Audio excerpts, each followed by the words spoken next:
You are listening to Book Clips, a podcast where authors and narrators expose you to excerpts from different books. You can find the show and more by searching for The Lesbian Talk Show on iTunes, Podbean, or Stitcher.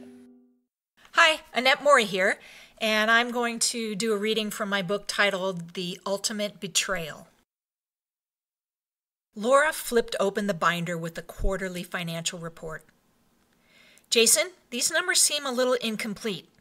Can you please share with me why the financial projections do not include the new accounts that Selena and her team did such a wonderful job securing? We just closed those deals this past week. My team did not have enough time to prepare the numbers for this meeting, Jason said defensively. Selena, you provided the preliminary contracts to Jason, correct? Lara asked. Yes, I emailed them to him 2 weeks ago and then sent a follow-up email on Monday stating that I should have final signature copies by Wednesday. They signed them on Tuesday evening and the final contracts were on his desk at 5 o'clock that evening, Selena responded. I see. Lara turned her penetrating gaze to Jason. Well, it takes a bit of time to prepare those projections, Jason replied. Really?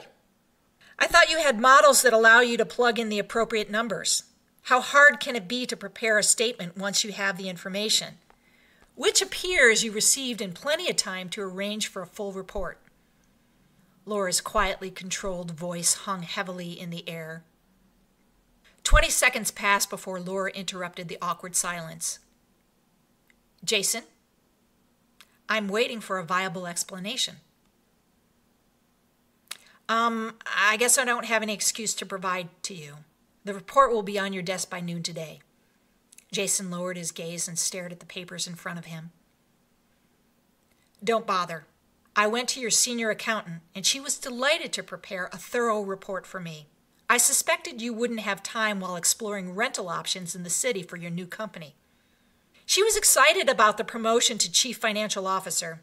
Good luck with the development of the new company because you're going to need it. Now get the hell out of my sight. You will not be receiving a severance. Fuck you, Lara. One of these days you will get your just desserts, and I hope I get to see it when it happens. I don't need you. Chelsea Martin is due to become my first client, and that should be enough to get my firm started, Jason shouted. A predatory grin spread across Lara's face as she turned around, picked up the receiver, and pressed a button on the conference room phone. Yes, this is Lara. Can you please send up security to escort Mr. Delgado out? His services are no longer needed at this company. Oh yes, I almost forgot. Can you please send Miss Rice into the conference room? She just became our new CFO. Thank you, Chandra. Jason collected the papers in front of him and stood up. His face was bright red, and Lara thought he might have a stroke in front of her. Leave the papers, Jason. They are the property of Fortified Financials. I would hate to call in the police and have you arrested for theft, Lara said. You are a bitch, Lara. Lara shrugged.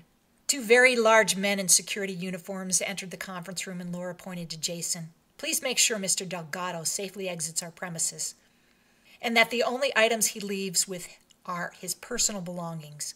Make sure he does not possess any thumb drives or any other items that belong to Fortified Financials.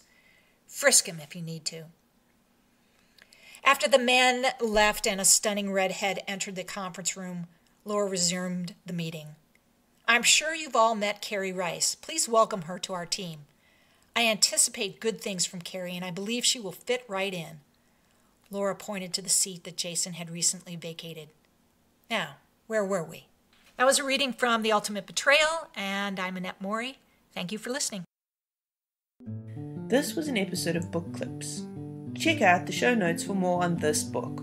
And it would be great if you would rate the show and subscribe to the Lesbian Talk Show podcast channel for more woman-centered content. If you are an author of lesbian fiction, then send us your reading. You can find out how on thelesbiantalkshow.com/reading.